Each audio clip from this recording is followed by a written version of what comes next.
যাবে। তা আমি মনে করি আমাদের বাংলার দুর্গাপুজো শ্রেষ্ঠ দুর্গাপুজো। শুধু তাই না, এত মানুষের ইনভলভমেন্ট। একটা দুর্গাপুজো মানে শুধু দুর্গাপুজো না, দুর্গাপুজোর সঙ্গে একটা প্যান্ডেল তৈরি করতে গেলে বাঁশ, কাঠ, দড়ি, পেরেক থেকে শুরু করে টিন থেকে শুরু করে কত একটা ইন্ডাস্ট্রি চলতে থাকে। কত মানুষ চন্দ্রনগর থেকে লাইট লাগাবার জন্য তারা কলকাতায় আসে, বসে থাকে। একটা ঢাক বাজাবার জন্য তারা কলকাতা আসে, এসে দুটো পয়সা রোজগার করবার জন্য আসে।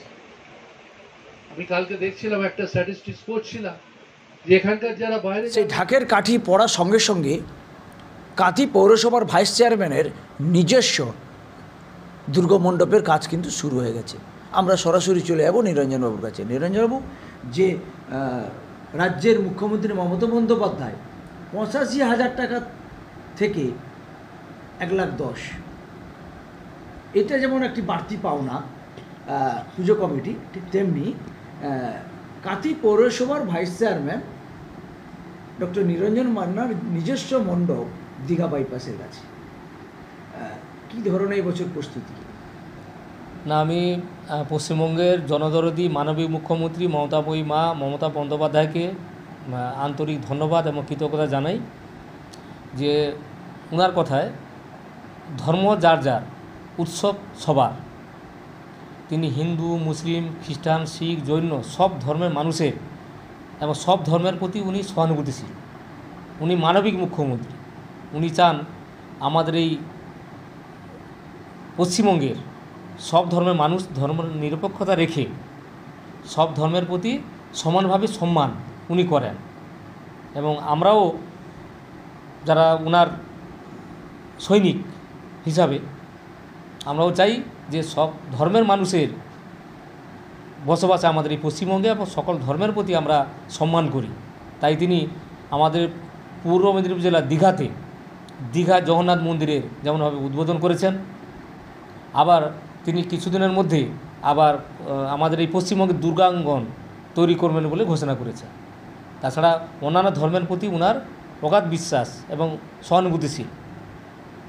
তার মধ্যে আগামী কয়েকদিনের মধ্যে, আগামী মাসে আমাদের পশ্চিমবাংলার সবচেয়ে বড় যে উৎসব, বাঙালির একবারে গুরুত্বপূর্ণ উৎসব যেটা দুর্গাপূজা শুরু হবে। প্রতি বছরের ন্যায় আমাদের মানবিক মুখ্যমন্ত্রী, জনদরদী মুখ্যমন্ত্রী মমতা বন্দ্যোপাধ্যায় গত বছর 85,000 টাকা থেকে এবছর আবার 1,10,000 করেছেন বিভিন্ন পূজা মণ্ডপগুলোকে দেবেন বলে। আমি ওনাকে আন্তরিক ধন্যবাদ, কৃতজ্ঞতা জানাই যে আমাদের পশ্চিমবঙ্গের বেশ কিছু বড় বড় পুজো মণ্ডপ ছাড়াও কিছু কিছু পুজো মণ্ডপ আছে যেখানে প্রচুর আনন্দ করতে চান, একটা বছরের বড় উৎসব।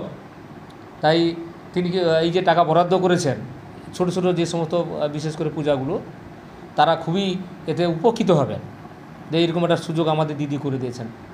তাই আমাদের এই কান্থিতেও অনেক পুজো হবে।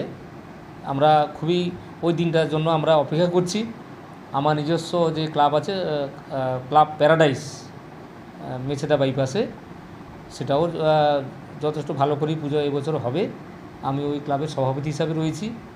আমাদের মানবিক মুখ্যমন্ত্রী যে 1,10,000 টাকা উনি আমাদের দেবেন বলে ঘোষণা করেছেন, সেই টাকা আমরা অবশ্যই নেব এবং আমরা খুবই খুশি যে এই রকম একটা আর্থিক সুবিধা পেয়ে আমরা উপকৃত হচ্ছি। নিরঞ্জনবাবু, এবছর পুজোর থিম কী হচ্ছে, প্যান্ডেল এবং প্রতিমা?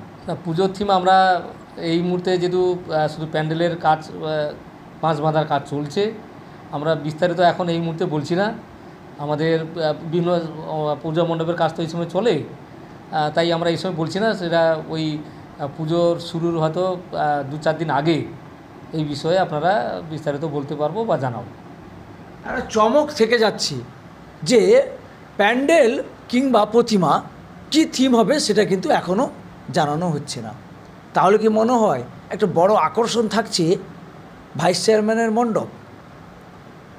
সে জায়গাটার ক্ষেত্রে কিন্তু কাঁথির পৌরসভার বাসিন্দা কিন্তু তাকিয়ে আছে